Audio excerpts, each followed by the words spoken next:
Bank account থেকে টাকা উধাও, পুলিশের দ্বারস্থ যুবক। বিস্তারিত রিপোর্ট।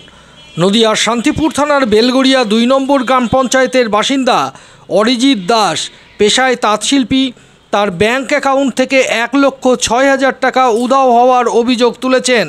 মঙ্গলবার সকালে এটিএম থেকে টাকা তোলার সময় সমস্যার সম্মুখীন হয়ে তিনি পাশে থাকা এক অপরিচিত ব্যক্তির সাহায্য চান। পরে টাকা তুলতে না পেরে বাড়ি ফেরার পর তার মোবাইলে অ্যাকাউন্ট থেকে টাকা কাটা হওয়ার মেসেজ আসতে থাকে। ব্যাংকে অভিযোগ জানানোর পর জানানো হয় টাকা ফেরত আসবে, তবে তা এখনও ফেরত আসেনি। অরিজিৎ সন্দেহ করছেন ওই অপরিচিত ব্যক্তি তার এটিএম কার্ড বদলে দিয়েছিল এবং তার টাকাগুলি তুলে নিয়েছে। তিনি শান্তিপুর থানায় লিখিত অভিযোগ দায়ের করেছেন এবং প্রশাসনের হস্তক্ষেপ চেয়েছেন। পুলিশ ঘটনার তদন্ত শুরু করেছে। কি জানাচ্ছেন অরিজিৎ, শুনুন। ঘটনা হচ্ছে, আজকে আমি হাটে এসেছিলাম সকালে, শান্তিপুর হাট। সেখান থেকে আমি কোনো কারণে টাকা তুলতে যাই এটিএমে। ওইখানে একটা এটিএম উপস্থিত আছে, এইচডিএফসি এটিএম ব্যাংক।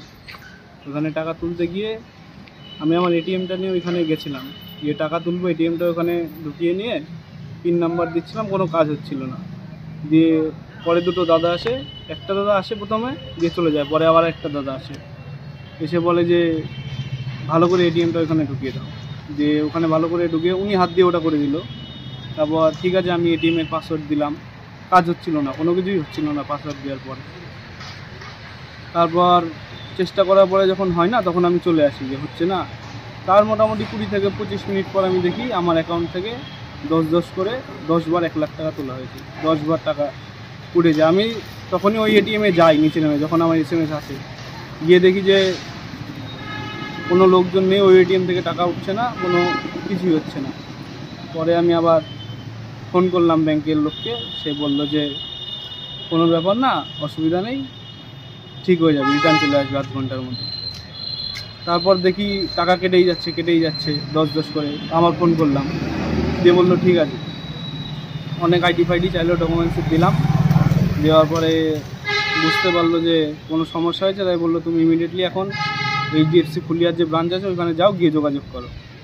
দিয়ে আমি ওইখানে গেছিলাম, যোগাযোগ করার পরে ওনারা যা ব্যবস্থা নিয়ে নিল, তারপর বললো যে থানায় যেতে, থানায় আসলাম। মোট কত টাকা খোয়া গেছে? মোটামুটি আমার 1,06,000 টাকা গেছে। ব্যাংকের থেকে কি বললো? ব্যাংকের থেকে বললো ওনারা যা যাবতীয় করে দিয়েছে, বললো যে আমরা অবজেকশন কমপ্লেন রেজিস্ট্রি করে দিয়েছি।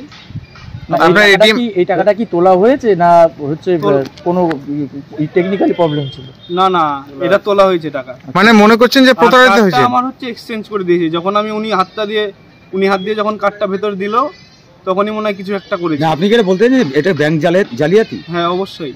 টাকা কি ফেরত পাবেন কি আশ্বাস দিয়েছে ব্যাংক কর্তৃপক্ষ? সেটা তো বলেনি।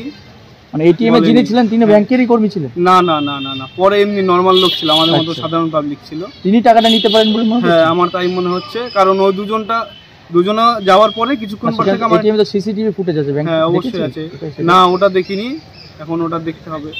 পুলিশ কি জানাবে? পুলিশ জানালো যে ওনাদের যা করার কমপ্লেন রেজিস্ট্রি করে কল্যাণী না কোথায় আছে বললো, কমপ্লেন অফিসে পাঠিয়ে দেবে। তারপর কি চাইছেন আপনি? টাকা ফেরত চাইছেন? আমি তো অবশ্যই টাকা ফেরত চাইছি। কি নাম আপনার?